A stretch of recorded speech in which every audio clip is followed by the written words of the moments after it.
Welcome, students, to this video summary of Chapter 6 from your textbook, Introduction to Psychology, Gateways to Mind and Behavior, and brought to you by your professor, Jeffrey Hastings.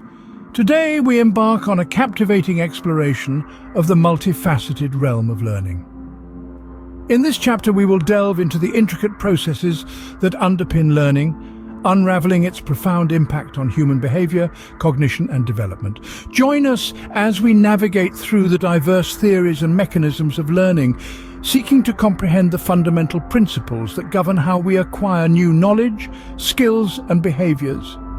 In this brief summary, we will uncover the mechanisms of classical and operant conditioning, explore the complexities of observational learning, and examine the interplay of nature and nurture in shaping our learning experiences. Through this investigation, we will gain a deeper understanding of how our experiences and interactions with the environment sculpt our thoughts, actions, and perceptions. Have you ever felt, while some things come easy, other times it is difficult to learn something new or understand a lecture given in class? Perhaps you have a difficult time understanding complex math problems, writing a paper, or learning a new language. Don't worry, you are not alone.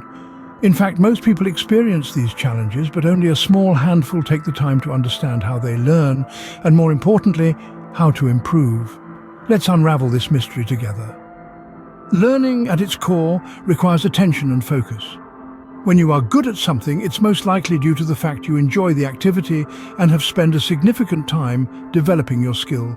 Likewise, if you are uninterested or spend little time learning something new, the chances are that the new knowledge you obtain will not last. There are four primary ways in which we learn. The first is through association, where we link two things together. The second is non-associative, where our response to a stimulus changes over time. The third is observational, where we learn by watching others. And finally, there is cognitive, where we intentionally focus to gain knowledge through thoughts, teaching, and senses. Understanding our own unique learning styles and changing the way we absorb information is the key ingredient to understanding, retaining, and recalling knowledge when needed. If we were to compare our brain to a personal computer, its memory capacity would be equivalent to an astonishing 2.5 petabytes of storage. To offer some context, it's estimated that the brain's storage capacity is roughly equivalent to 3 million hours of TV shows. This remarkable capacity highlights the immense power inherent in our brains. However, it is our responsibility to effectively harness and maximize this extraordinary resource to its utmost potential. Unpacking associative learning, we find two intriguing forms: classical and operant conditioning. Classical conditioning, think Pavlov's dogs, links two stimuli to anticipate events, while operant conditioning, like Skinner's pigeons, connects behavior and consequence to shape action. Extinction occurs when the association fades, but sometimes there's spontaneous recovery. Stimulus generalization and discrimination, they're about how we respond to similar stimuli or differentiate between them. Through these mechanisms, we form associations that guide our behaviors and decisions. But what about learning that isn't just about associations? Enter cognitive learning. Cognitive learning, unlike associative learning, is about understanding, processing, and applying information. It's not just psychologists who are interested in cognitive learning. Cognitive scientists too find it intriguing. Now let's take a look at Bloom's taxonomy, a framework that outlines two main dimensions of cognitive learning.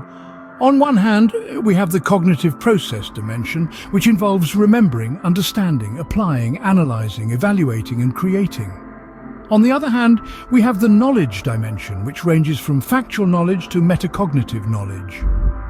But what factors affect cognitive learning? Well, there's motivation, practice, feedback, and the learning environment. For instance, a motivated learner with regular practice and constructive feedback in a conducive environment is likely to learn effectively. So, cognitive learning goes beyond mere associations. It involves understanding, processing, and applying information. Having journeyed through the intricacies of learning, let's take a moment to recap our enlightening exploration. We began by unraveling the essence of learning and then delved into its four fundamental types. Our exploration encompassed associative learning, distinguishing between classical and operant conditioning, while also shedding light on extinction, spontaneous recovery, stimulus generalization, and stimulus discrimination. Venturing into cognitive learning, we navigated through the dimensions of Bloom's taxonomy and the pivotal factors that influence it, providing real-life examples to solidify your grasp of these concepts. As we conclude, isn't it intriguing to ponder the indispensable role of memory in learning? How can we enhance it for everyday tasks or excel in academic endeavors? Join us in our upcoming exploration of memory, where we'll unravel the secrets to enhancing memory for everyday triumphs and academic excellence. Stay tuned for our next exhilarating chapter. Memory, you won't want to miss it.